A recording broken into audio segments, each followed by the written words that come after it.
I'm all about that bass, no trouble. I'm all about that bass, no trouble. I'm all about that bass, bass.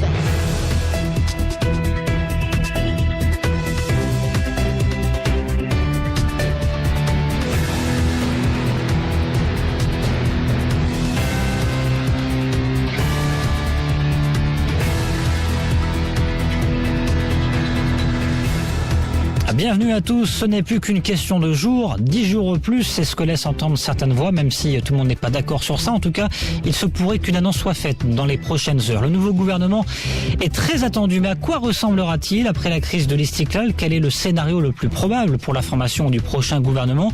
À quoi s'attendre concrètement dans les prochains jours? C'est le premier sujet des décodeurs atlantiques. Vos décodeurs ce matin, Anouar Zid. Bonjour et bonne année Anouar. Bonjour, bonnes et heureuses années, celle-ci et les suivantes pour nos auditrices, auditeurs et pour vous. Fondateur du mouvement citoyen Changer.ma, Amine Duri, également à nos côtés. Bienvenue et bonne année, également meilleurs vœux. Merci beaucoup, bonne année à tout le monde. Responsable PME chez Inforisque. On va parler justement d'entreprise en deuxième partie d'émission avec les perspectives 2017, les nouveautés à attendre pour les entreprises. Déjà hier soir, Banque Al Maghrib qui a annoncé l'octroi de 5 agréments pour des banques participatives. On va parler fiscalité également, perspectives en termes de défaillance d'entreprise, décret sur les délais de paiement qui est entré en vigueur ce 1er janvier avec peut-être des effets positifs mais sur un moyen long terme. Comment s'annonce 2017 pour les entreprises? Vous nous le direz, 55 77 pour réagir, poser vos questions par SMS, c'est dire un TTC ou bien la page Facebook Les Décodeurs Atlantiques. C'est parti. On est le 3 janvier 2017, cela fait maintenant un peu plus de 10 jours que le roi est intervenu pour rappeler à l'ordre Abdelillah Ben-Kiran. Toujours pas de gouvernement puisqu'il y a eu cette crise, notamment avec l'Istiklal et les propos d'Amin Chabat. À quoi on peut s'attendre maintenant à Nouarzine? Certains parlent de la formation d'un gouvernement d'ici les prochaines heures ou dans les 10 prochains jours au maximum. Ça vous paraît réaliste? Ce qui serait réaliste, c'est d'annoncer une possibilité de coalition, maintenant que le parti de l'Istiklal a apporté son soutien à une coalition, en tout cas une majorité conduite par le PJD, par Abdelillah Ben-Kiran, qu'il y ait participation ou pas au gouvernement.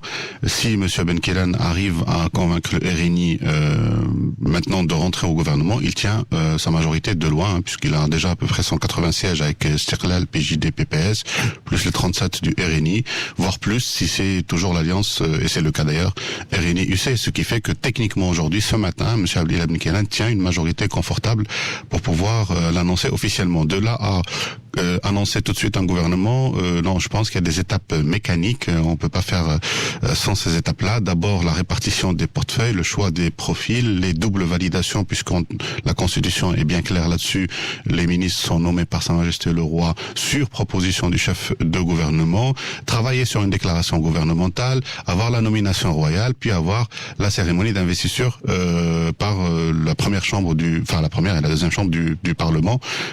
Tout ça, c'est des étapes techniques et prennent du temps. Donc le gouvernement, c'est pas pour demain ou après-demain, mais en tout cas la coalition, la majorité, oui. Donc aujourd'hui ou demain, on peut très bien avoir une annonce officielle. Voici les partis politiques qui vont faire partie du prochain gouvernement. Et dans les prochains jours, voire les prochaines surtout semaines, la majorité, puisque le cercle soutient sans forcément exiger de participer, ce qui est une nouveauté dans le champ politique. Ouais, et donc dans les prochains jours, dans les prochaines semaines, des négociations sur les portefeuilles. Sur le programme également, on parle d'un retour en force de l'USFP notamment, qui pourrait peut-être remplacer justement l'Istiklal dans cette composition du gouvernement. Amine Duri, l'USFP avec le PPS dans un gouvernement dirigé par le PJD, ça peut être cohérent sur un programme économique notamment? Oui, après l'idée c'est de se mettre d'accord sur un programme commun. Donc effectivement, il faut que ces deux partis se retrouvent par rapport à la politique gouvernementale qui va être conduite pendant les prochaines années.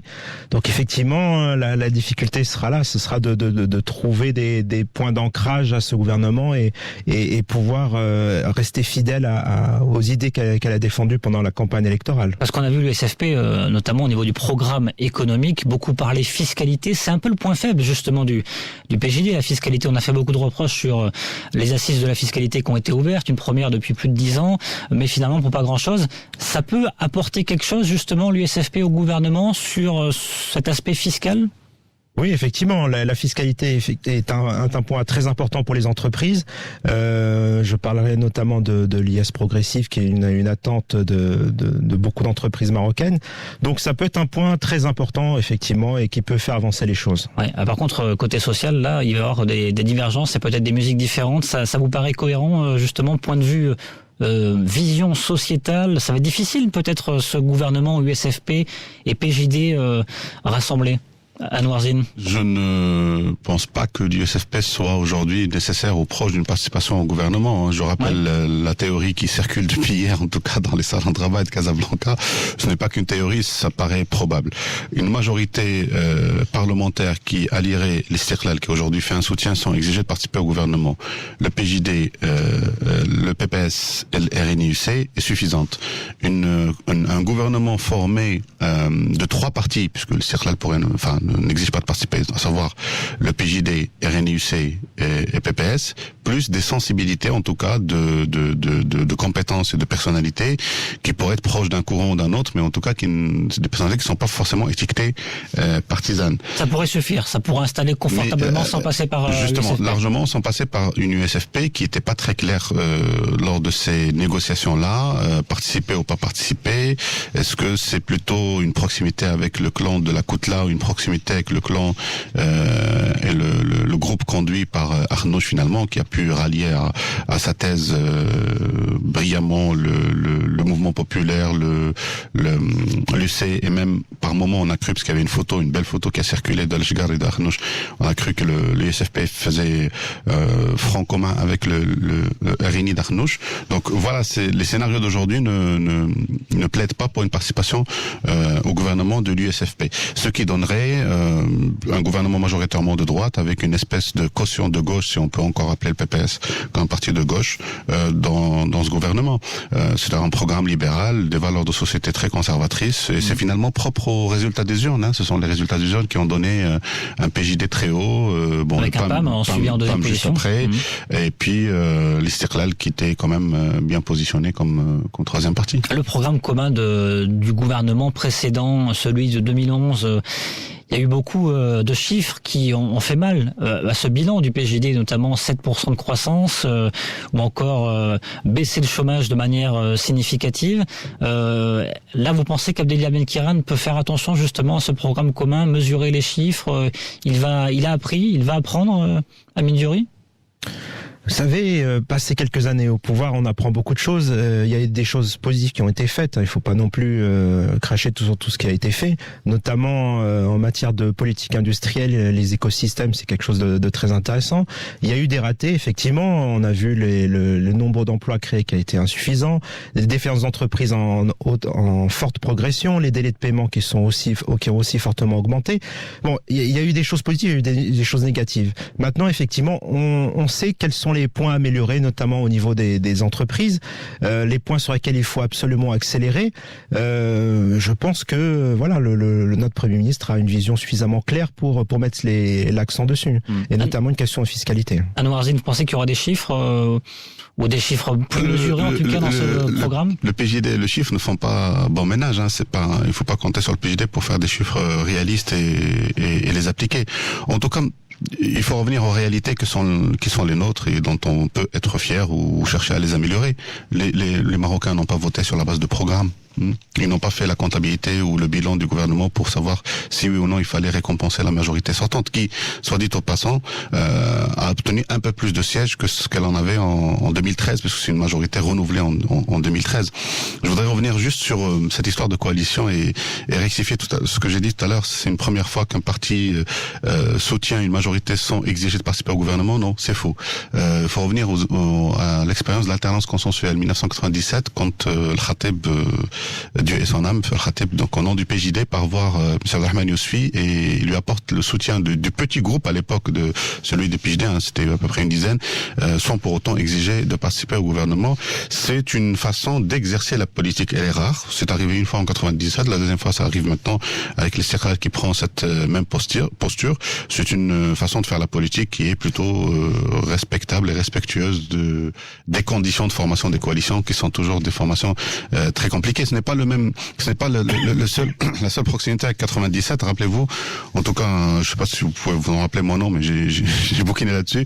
En 97, l'Istiqlal était, le RNI est arrivé loin derrière l'Istiqlal, hein, et pourtant il a eu le même nombre de portefeuilles que l'Istiqlal. C'est de dire que les négociations pour les portefeuilles et les Marocains, le nombre de Marocains, donc de dossiers gouvernementaux, de portefeuilles ministériels, ne correspondent pas forcément et pas toujours au score électoral en nombre de sièges parlementaires. Je crois que l'histoire se répète un petit peu, puisqu'aujourd'hui le RNI, bien qu'il soit derrière l'Istiqlal, est bien parti pour avoir des portefeuilles et peut-être aucun pour l'Istiqlal. Avec une différence, c'est qu'à l'époque, on était passé par le Parlement pour composer ce gouvernement. Il y avait du rapprochement politique entre les partis politiques. Puis il y a eu ce gouvernement qui a été dessiné. C'est tout le contraire de ce qui se passe maintenant, où on a un Parlement qui est totalement inactif. Oui, il y a de ça, mais à l'époque aussi, le poids politique était pris en considération. L'Istiqlal qui était en 97 arrivé, je rectifie, derrière le RNI, était 5e alors que le RNI était 3e, avait un poids politique tel que il a pu négocier le même nombre de portefeuilles que le RNI, alors que le RNI était devant en nombre de sièges parlementaires. Bon, c'est le retour de manivelle, puisque l'histoire se répète dans le sens inversé. Aujourd'hui, avec un RNI qui est moins en termes de score que l'Istiqlal, il parviendra à avoir, je disais, des portefeuilles et peut-être aucun pour l'Istiqlal. En tout cas, au mieux, ça serait le même nombre que l'Istiqlal si l'Istiqlal devait participer au gouvernement. Aucune participation de l'Istiqlal, j'imagine, hein, au gouvernement. L'USFP qui ne fait pas partie donc du prochain gouvernement, en croire donc ce que sont les bruits pour l'instant à Rabat. Ça donne quelles conséquences pour ces deux partis historique dans les 4-5 prochaines années? Ça donne une occasion de se renouveler, de se ressourcer, de travailler en interne, travailler l'organisation en interne, puiser de la légitimité historique pour construire un présent meilleur et peut-être anticiper sur ce qui se passera en 2021 où le cycle électoral sera beaucoup plus dense avec toutes les formes possibles d'élections, communales, régionales, deuxième chambre, première chambre, chambre professionnelle et autres institutions élues, et donner une chance à ces deux partis de se renouveler, parce que visiblement les partis historiques n'arrivent plus à séduire en termes d'attractivité électorale, et qu'il y a une voie. On voit le RNI qui veut faire un chantier justement sur ce volet-là, d'être davantage proche du peuple, en tout cas. C'est ce qu'a déclaré le nouveau patron, Aziz Akhnouch. Il a fait déjà quelque chose qui ressemble à une campagne électorale post son élection à la tête du RNI, ce qui est sain, parce que l'un des facteurs qui fait en sorte qu'il y a cette espèce de coupure entre l'opinion publique ou les électeurs et les partis politiques, c'est qu'on se parle que 15 jours tous les 5 ans. Les partis politiques doivent maintenir une conversation, une discussion permanente avec les citoyens, qui eux-mêmes doivent maintenir une vigilance publique afin d'améliorer la chose publique ensemble. J'apporte un éclaircissement, un point de différence par rapport aux négociations. En 97, le Premier ministre s'appelait Abdelrahman Yousfi.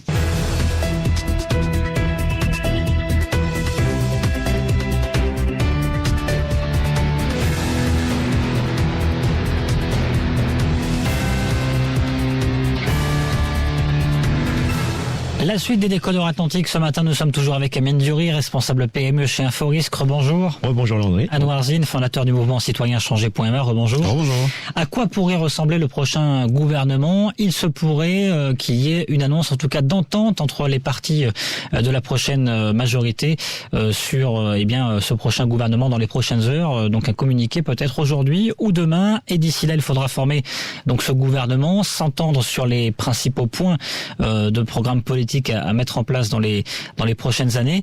Anouar Zine, vous parliez tout à l'heure peut-être de personnalités, soit technocratiques, soit partisanes, qui pourraient intégrer ce gouvernement, qui serait donc de 3 partis politiques, PJD, RNI et Union constitutionnelle.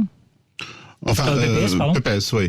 Alors, le scénario le plus probable aujourd'hui pourrait être le plus clair possible. C'est, nous avons une majorité parlementaire, c'est une chose. La coalition gouvernementale, c'est une autre. Ouais. La majorité parlementaire, l'Istiqlal lié, quoi qu'il en soit, le PJD PPS, on a bien compris, manque le RNI-UC.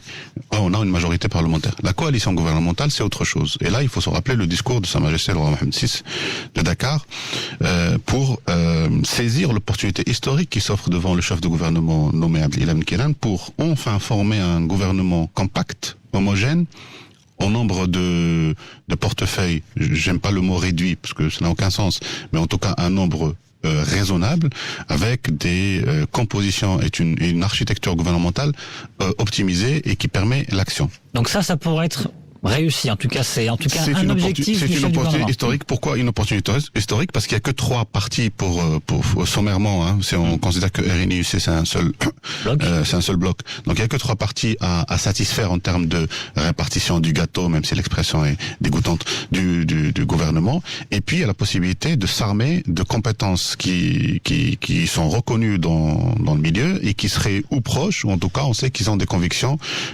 nationales, patriotes, et qui peuvent composer dans cette coalition pour être au service des citoyens, parce qu'un gouvernement est d'abord au service des citoyens et non pas au service des appareils et des partis. On pourrait imaginer encore une fois donc Moulay Hafid El Elami intégrer ce prochain gouvernement. Est-ce qu'il y a d'autres noms peut-être de technocrates ou de personnalités de partis politiques comme l'Istiklal par exemple qui pourraient intégrer ce gouvernement? Justement, alors cette position de sacrifice du parti ne doit pas priver en tout cas une future coalition gouvernementale des compétences expérimentées dont dispose ce parti de l'Istiklal. Lesquelles compétences, on sait que ce ne sont pas des apparatchiks, c'est pas des compétences qui ont été dans les arcanes de l'appareil du parti. Bon, ils sont étiquetés, ils ont une appartenance claire, nette, sans aucun doute là-dessus, mais c'est pas des gens qui passent le plus clair de leur temps dans les conseils nationaux et les conseils provinciaux du parti politique. Non, loin de là. Je désigne par là, par exemple, on le voit quasiment en campagne, un Adil Doueli qui peut être un bon soutien pour la future coalition gouvernementale. Donc le président de l'Alliance des économistes. Absolument, qui est circlalien de père en fils, il n'y a pas de doute là-dessus, mais bon, on sait que c'est pas forcément le plus actif dans l'appareil du parti. Voilà d'autres noms qui circulent pour l'instant dans le milieu hors bâti du monde politique ou pas? Ah bah vous savez, je passe le plus clair de mon temps à Casablanca et j'adore cette ville.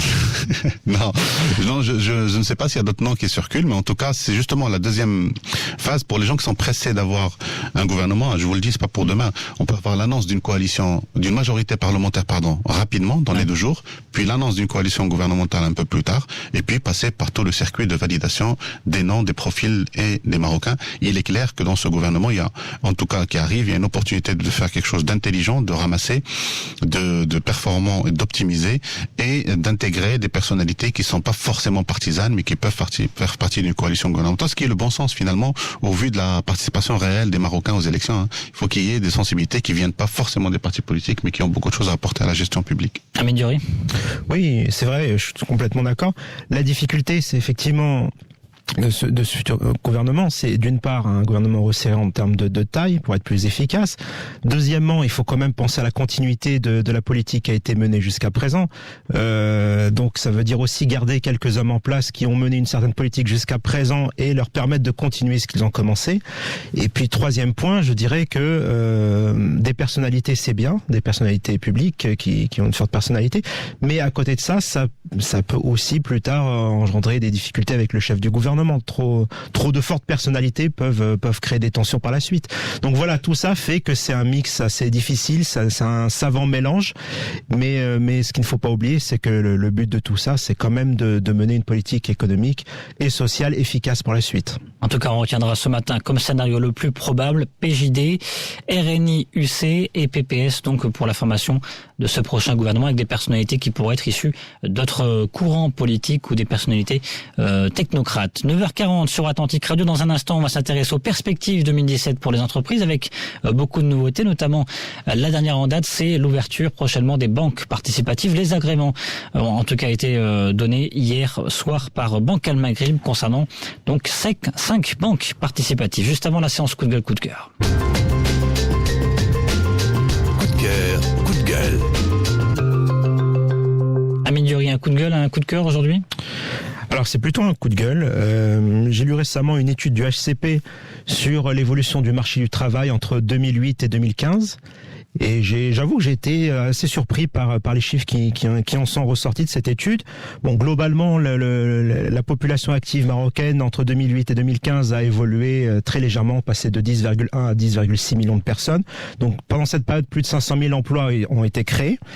Mais ce qui me frappe le plus, c'est d'autres aspects, notamment l'aspect précarité de l'emploi. C'est l'aspect aussi un taux d'emploi qui est parmi les plus faibles du monde, aujourd'hui 42%, avec une très faible intégration des femmes sur le marché du travail. travail. C'est surtout pour plus de 62% des emplois occupés par des personnes non qualifiées, enfin qui n'ont pas de non diplômés, pardon. Et en fait, ce chiffre, il est assez inquiétant puisqu'il évolue très peu depuis 2000, c'est-à-dire en 16 ans, ce taux est resté quasiment le même, ce qui donne une idée quand même aussi de l'évolution de notre économie, puisque un changement de l'économie entraîne aussi une évolution des compétences recherchées. Et puis je parlais de précarité de l'emploi, c'est-à-dire il y a énormément, enfin le taux de personnes qui travaillent moins de 32 heures, c'est-à-dire qui finalement travaillent très peu, a augmenté sur cette période. 2/3 des salariés qui n'ont pas de contrat de travail, une faible couverture médicale, bref, tout ça donne une image du marché du travail qui est assez négative. Voilà, et c'est assez inquiétant, je trouve. Et donc des défis qui sont sur la table du prochain gouvernement. Anouar Zine, un coup de gueule ou un coup de cœur? Un coup de gueule suite au triste événement attentat qui a eu lieu à Istanbul, nous comptons des compatriotes victimes, parmi les victimes de cet acte barbare, dont des jeunes femmes marocaines qui étaient en vacances à Istanbul pour cette fin d'année. C'est d'abord un événement triste pour lequel on présente évidemment les condoléances à leur famille, mais le coup de gueule, c'est un goût de dégoût, pardonnez-moi de lire ça comme ça, c'est par rapport à certains commentaires. Le problème, c'est que c'est pas certain, c'est que c'est beaucoup trop que j'ai vu circuler sur les réseaux sociaux et qui sont dans le jugement, qui sont dans quasiment les gens se gossent de la mort de ces jeunes femmes avec des expressions abominables. Il faut d'abord respecter le deuil des familles et de quel droit est-ce qu'on se mêle de la vie privée des gens. On est des citoyens libres et indépendants, les gens ont le droit d'être là où ils veulent, quand ils le veulent. Ça n'a rien d'absolument criminel que de vouloir voyager et de faire un petit peu la fête. La barbarie, quand elle frappe, elle fait pas de distinction, hein. Il y a des actes de terroristes un peu partout dans la rue, dans tous les endroits. On n'a pas le droit de se mêler de la vie des gens. Il faut faire quelque chose en urgence pour reprendre un peu cet esprit inquisitoire, parce que c'est de l'inquisition, de l'ingérence dans la vie des gens, avec des jugements juste abominables. Voilà, donc c'était le coup de gueule du matin. À 9h44 sur Atlantique Radio, place à notre deuxième sujet dans le décodeur Atlantique. Anouar Zine, fondateur du mouvement citoyen Changer.ma, Amine Dury, responsable PME chez Inforisque. On parle ce matin des perspectives 2017 pour les entreprises. Quelles nouveautés à attendre? Alors, d'abord, peut-être commencer par une première bonne nouvelle, Amine Dury. C'est tout de même ce décret sur la loi concernant les délais de paiement qui est entré en vigueur ce 1er janvier. Ça va changer la donne dans les prochains mois ou dans les prochaines années concernant cette question qui, on le sait, est responsable d'un grand nombre de défaillances d'entreprises? Oui, c'est la cause numéro 1 des défaillances d'entreprise, puisque pour 40%, c'est la cause principale de défaillance. Donc oui, effectivement, 2017 marquera l'entrée en vigueur de cette loi. Donc il faut compter 1 an après la publication au bulletin officiel. Donc ce sera plutôt au courant du 2e, 3e trimestre. Pour la partie entreprise privée, les établissements publics, la loi qui concerne les établissements publics rentrera en vigueur à partir du 1er janvier 2018. D'accord. Donc à mon avis, si on doit attendre quelque chose, ce sera plutôt les premiers effets à partir de 2018. Pas cette année directement, mais déjà que cette loi ait été modifiée, qu'il y ait une nouvelle mouture, que ça rentre en vigueur dès cette année, c'est déjà en soi une très bonne nouvelle. Donc ça, c'est un premier point qui va peut-être enclencher des bonnes répercussions dans les prochaines années. Mais concernant les défaillances d'entreprise, justement, on s'attend encore une fois cette année, en 2017, à une évolution malheureusement encore positive, plus forte ou similaire? Alors, je l'espère. Un peu une stagnation des défaillances d'entreprise. On ne sera pas encore dans une reprise, c'est-à-dire une baisse significative des défaillances, pour une raison simple, c'est que les effets de la loi sur les délais de paiement ne se fera sentir réellement qu'à partir de l'année prochaine. Par ailleurs, heureusement, la croissance économique est attendue cette année, donc on attend 3,5% de croissance du PIB, avec des partenaires... Oui, parfois 4 ou 4,4%, oui, voilà, notamment le FMI. Ça, c'est une moyenne retenue, avec des partenaires étrangers qui vont globalement mieux. Donc, on attend une hausse des perspectives en termes d'activité meilleure pour cette année. Donc, j'espère une stagnation des défaillances d'entreprise, ça c'est clair. En tout cas, 2016 est bien loin. On attend le taux de croissance officiel qui sera dévoilé dans les prochaines semaines, autour de 1,2%, sans doute. Mais là, c'est vrai que 4,4%, ça met un peu de baume au cœur avec une campagne agricole qui s'annonce prometteuse, même s'il ne pleut pas pour l'instant depuis au moins 3 semaines. Il a beaucoup plu durant le mois d'octobre et novembre, principalement. Ça augure une bonne année 2017, une année de reprise, Anouar Zine? J'aimerais bien que oui. J'en ai pas l'impression, malheureusement. Écoutez, ça fait c'est vrai qu'on commence avec une stagnation au niveau du gouvernement, ce qui fait pas forcément bien. Ça fait 3 ans que le Maroc ne crée quasiment pas de croissance. On détruit l'emploi, hein. C'est pas qu'on crée plus d'emplois, on détruit l'emploi. Y compris dans le secteur industriel. Surtout dans le secteur industriel, avec un taux de croissance à 5%, on se maintient à peine en termes de nombre de création d'emplois. Pour créer de nouveaux emplois, il faut dépasser le seuil des 5% de croissance. On en est loin. Nous avons des difficultés structurelles et c'est très lié au mode de management public, puisque le nœud de la guerre, c'est quoi? C'est la capacité de faire des arbitrages entre les politiques publiques diverses et variées.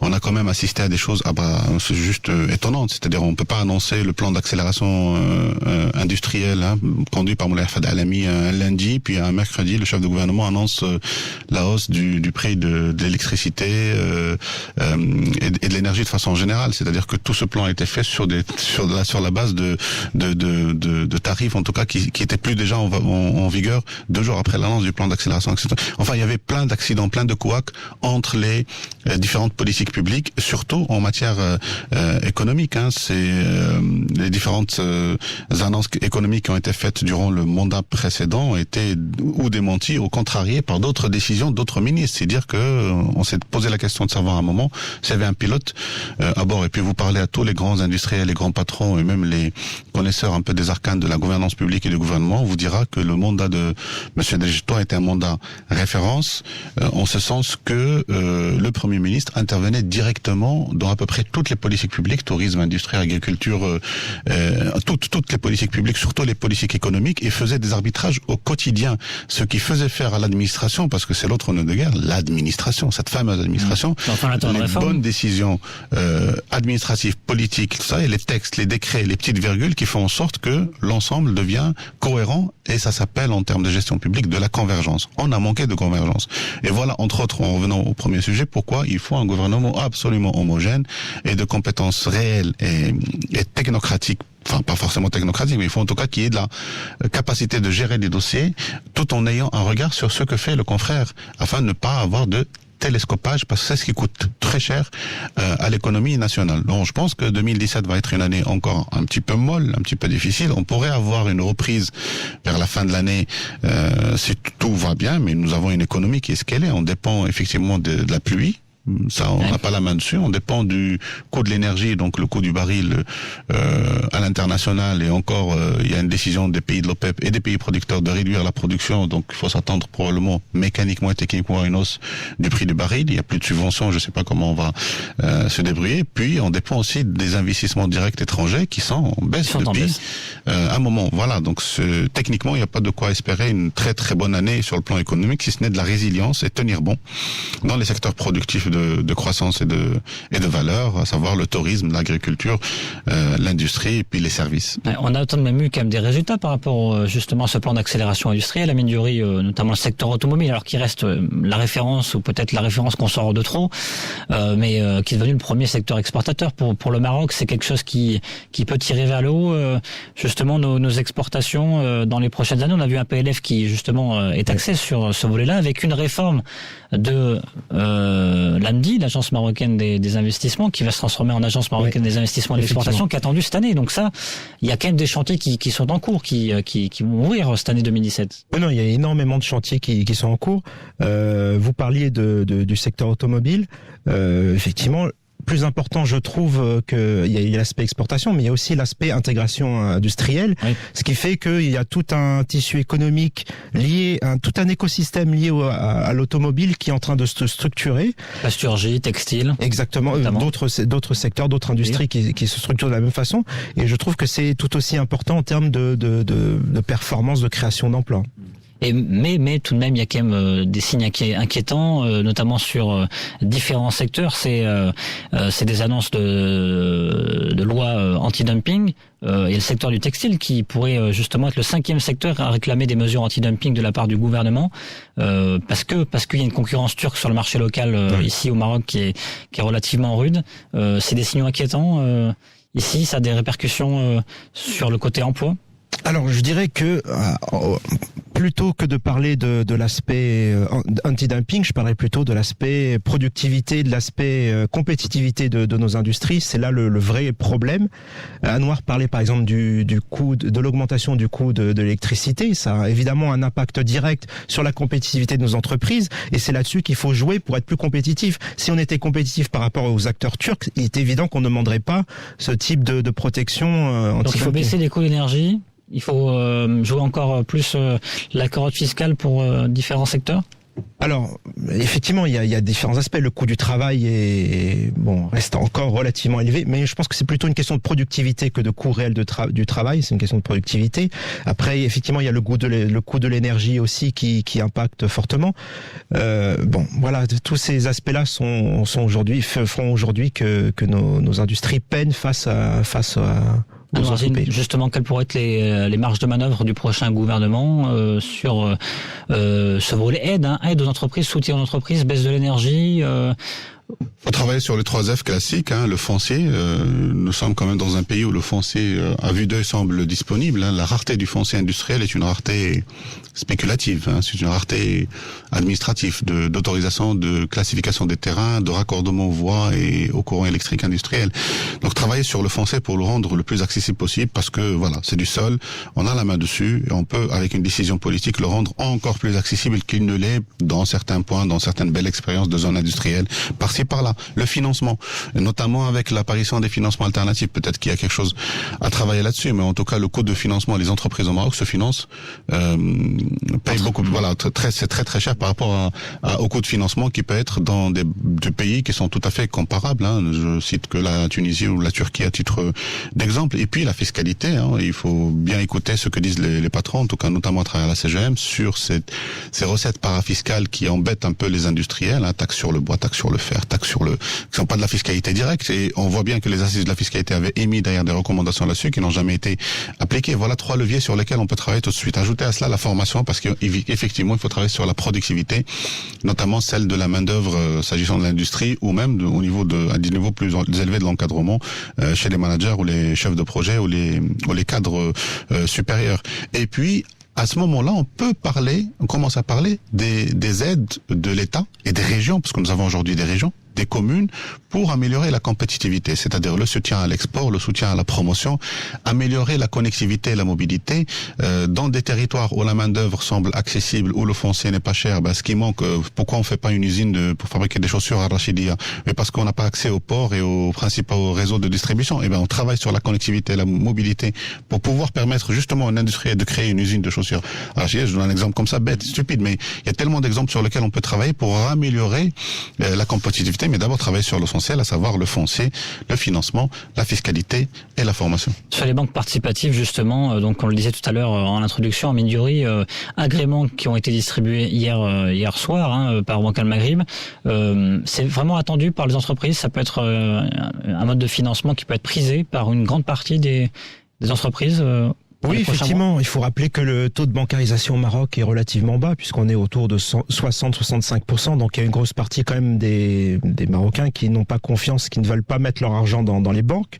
Donc l'arrivée des banques participatives, ça peut être un bon moyen aussi d'accroître ce taux de bancarisation.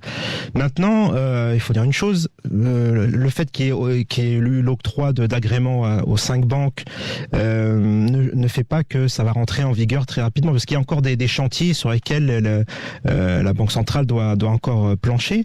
Il y a notamment un aspect contrainte technique, notamment l'aspect interconnexion entre les banques participatives et les banques classiques, dites classiques, en matière de transfert d'argent. Il y a l'aspect intervention sur le marché monétaire, puisqu'aujourd'hui les banques participatives ne peuvent pas le faire. Il y a l'aspect risque de contradiction entre les lois existantes aujourd'hui et les produits proposés par les banques participatives, et tous ces chantiers-là doivent être menés.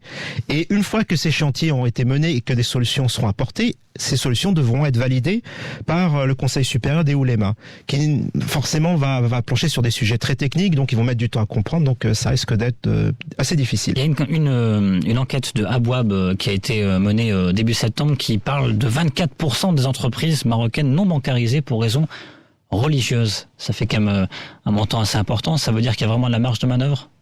Oui, bien sûr, il y a une marge de manœuvre pour la banque participative.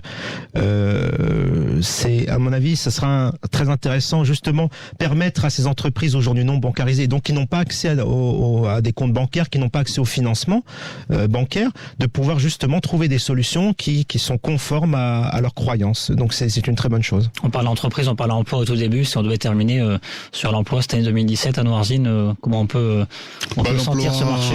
L'emploi ne se décrète pas. L'emploi est le résultat premier et direct d'une dynamique économique et d'un état d'esprit. Je pense qu'il faut travailler beaucoup. On fait pas assez de psychologie dans ce pays, je trouve. On fait pas assez d'éducation, on fait pas assez de sensibilisation.